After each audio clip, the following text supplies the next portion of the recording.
For all surfers, getting into the right positions and then having the right coordination, balance, strength, and mobility to utilize these shapes efficiently can be the difference between feeling stuck and feeling really nice and fluid in the water. And this is whether you're at the beginner stages of your surfing where you're just trying to nail the pop-up, or even if you're on the other end of the spectrum and have been a lifelong surfer and where the pop-up is becoming more and more difficult.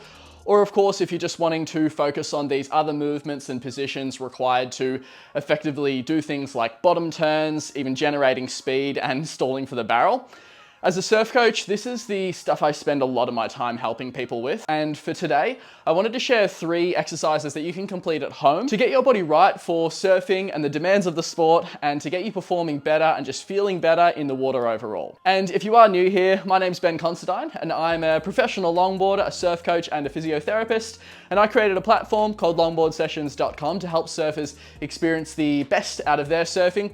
And today, I'm here to help you experience the best in your surfing, no matter where you're at. If you do find the video valuable, or if you find it useful, then please feel free to subscribe. It does support and mean a lot to the channel. And if you know of anyone else who it might help as well, then feel free to share it with them, of course. And if this stuff is valuable today and you did want some one-on-one support from a physiotherapy and performance perspective, there'll be a link down below where we can have a chat and work together personally to help you achieve your goals out in the water. But let's get straight into the edit. So this video is going to be for any surfer who just feels like their body is starting to let them down a little bit in the water. And I'm not just talking about strength in a general sense. I'm talking about specifically how your body is handling the most important and fundamental positions in surfing, which without we notice so much difficulty, soreness, and regression in our surfing. And for this, I'm talking about our compression. Now, compression is one of those things that we just think about when we're standing on the board, and it absolutely comes into play in those moments when you're going for a deep bottom turn, or when you're pumping down the line, or even when you're stalling for a barrel like we spoke about. But the truth is, it's not just these positions and only some surfers where it's important, as compression is a really, really important factor in pretty much every single part of our surfing.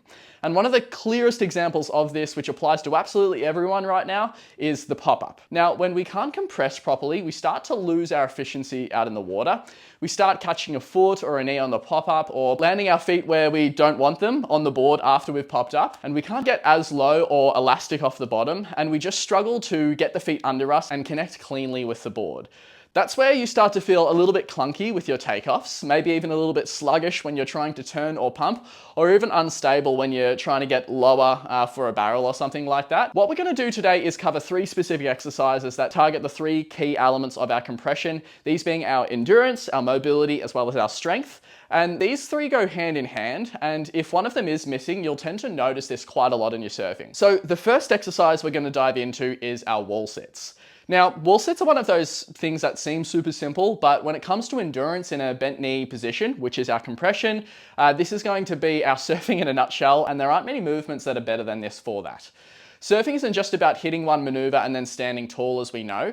It's a continuous loading and reloading of your legs with every pump and every little adjustment. And so every shift of your weight through a bottom turn or a carve. And what a lot of surfers don't realize is that when your quads and glutes are fatiguing, everything else does start to break down. So your stance will actually get a lot higher, your movements will get a fair bit stiffer, and your ability to stay fluid just kind of disappears. So wall sits are a really, really good way to target this. Stand with your back against the wall, making sure your entire back and bottom are in contact with the surface. Walk your feet about 1/2 meter from the wall. The distance here is going to depend on your height and leg length, but the goal is that when you drop down, your knees are about a 90-degree angle when your hips are in line with them. Once you're set up, slowly slide down until you're at your chosen knee bend angle. Now, when you're starting out, don't just go straight to 90 degrees. That is a big ask, and if your knees aren't ready for it, you could end up in pain or just not getting the benefit that you want. Instead, you might start with about a 45-degree knee bend. That still puts the quads under load, and you can build from there. As you get more and more comfortable, you can then progress closer to 90 degrees. But I do want to make something really clear, and that's not to go below 90. Because once you do, the stress actually shifts off the muscle belly of the quads and into more of a passive position where you're not actually working as hard. It feels like you're going deeper, but you're not actually getting the same strength benefits or endurance benefits. And then when it comes to the actual training side of things, we do want to start small. Maybe 10 to 20 seconds per hold. We then rest for about 20 seconds between sets, and then we repeat that about 4 or 5 times. That's enough to get a solid stimulus without overcooking it. As you improve though, that's when you start to build up the holds. Add on about 5 seconds at a time. So if you can comfortably do 20 seconds, next session you might go for something like 25 seconds.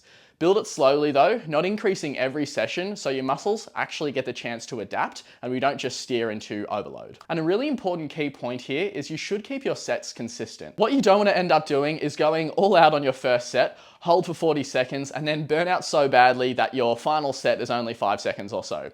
That's not productive and it's not what we want to build our endurance, which means being able to repeat the same effort across multiple sets. What you should feel with this is a really strong burning through the quads. That's completely normal and that's exactly what we're after, but make sure you hold a good posture the entire time. If you feel pain, especially in your knees, then make sure you stop and either reduce the range of motion or pull the pin on the exercise completely until you can do it safely. If you can build this up over weeks and months, holding that low compressed stance won't feel like so much of an effort out in the water, and you'll have more time, more energy to put into your actual surfing. Instead of just fighting fatigue with everything from your pop-up to your tube riding, everything will feel a lot more controlled and just better overall. Now, the second exercise we're going to focus on is our passive mobility, and this is a really, really important piece of the compression puzzle, obviously, and one that a lot of surfers do tend to skip over.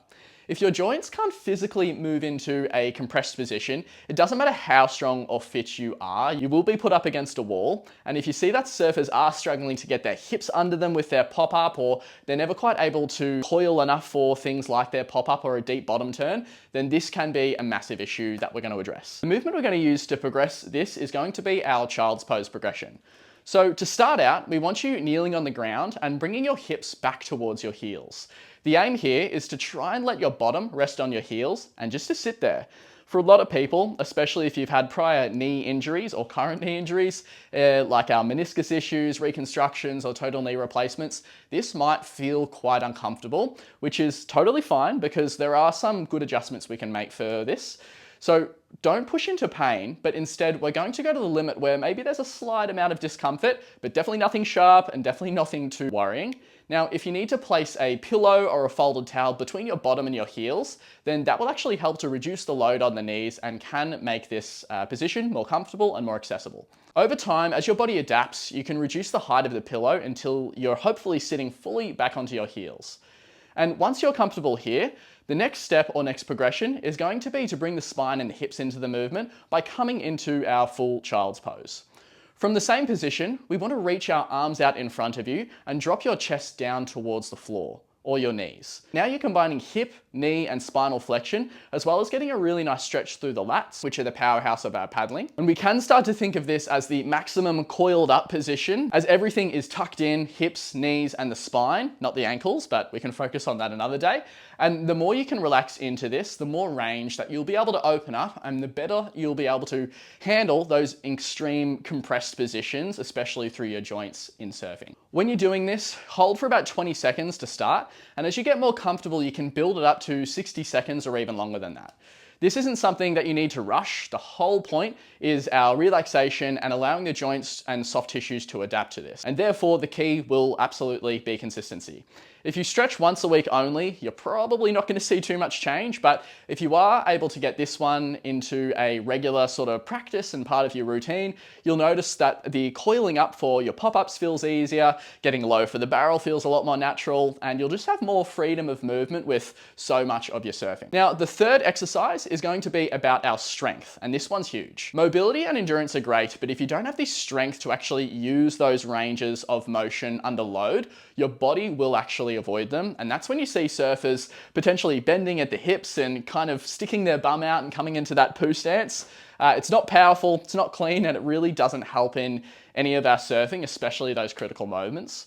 So we need to build the confidence and strength in a loaded and compressed position. And this is one of the best ways to do this, especially for surfers, and it's called the lateral lunge. So for this one, we actually want to start in a wide stance, wider than our shoulder width, so quite wide. I call it like a rock star stance. And then we want to choose a leg to load first. And we can say for this example, we might go the right side. Then you want to shift your weight over that leg, bending the knee and actually keeping your chest tall as you sink into that movement. The key is to let the knee bend as deep as feels comfortable and controlled, whilst keeping it tracking in line with your toes. We don't want any collapsing inwards, no pushing it out to the side either. And so what you're doing here is you're going to be strengthening the quads, strengthening the glutes in a deep range, but also training your body to stay upright and balanced as you compress and not compensating for compression through the hips. This directly translates into surfing because it mimics a lot of those single leg loaded positions that we hit in our pop-ups, our turns, and everything in between. And I always like to get people to start with this one with quite a minimal range. From experience training and rehabbing surfers, this won't go so well if you learn the exercise and go too deep too quick off the bat. We do need to teach the body, and specifically the hips, the knees, and the ankles, how to stay stable. And then we can get deeper and lower once we've absolutely mastered those fundamentals. We also start slow and controlled for this, both on the way down and on the way up. Once you've got that nailed, you can add a little bit of power, slow down, and then driving up nice and fast. And this mimics that elastic loading that you do need for surfing and generating speed especially. In terms of the reps, we want to start small. Again, because it's a single leg movement, you're actually going to get a lot out of even just body weight and just 5 reps to start with. And over time, you want to start to build towards, your typical 3 sets of 12 to 15 reps. And then once body weight feels easy, you can add a dumbbell, a kettlebell, or any weight if you're choosing, and this will increase the load. And even into the more distant future, we can even pull back on the reps, amping the loads right up. And this is where we can get some really nice strength gains following our, really sound strength and conditioning principles. The key mistakes to avoid here are definitely going to be collapsing that knee inwards, which is something we call a dynamic knee valgus, or we want to avoid letting your chest fold forwards. Again, that kind of poo stance position that we don't want to replicate out in the water. We also want to make sure that we're keeping the knee in line, and of course, making sure that there's no pain with this movement. If you stick with this, you'll notice some massive improvements in your ability to load and unload through your knees. And then even more importantly, getting low in a bottom turn won't feel super sketchy. Popping up into a nice solid stance will feel much more fluid and much stronger, and you'll be able to absorb and exert and redirect forces with a lot more confidence and control. So I really, really hope you can get into that, and I hope it helps. Now, if you did find this useful, or if you have any suggestions for future videos, then I'd love to hear that in the comments below. Always looking for new ideas. And you should see a video somewhere popping up here, which is a really, really important one that can actually take you through some different ways to make sure we're enhancing our speed on the wave. A lot to do with some important strategies and techniques that we can use to improve our overall surfing. So hope you have fun with that one. But otherwise, we'll catch you on the next video.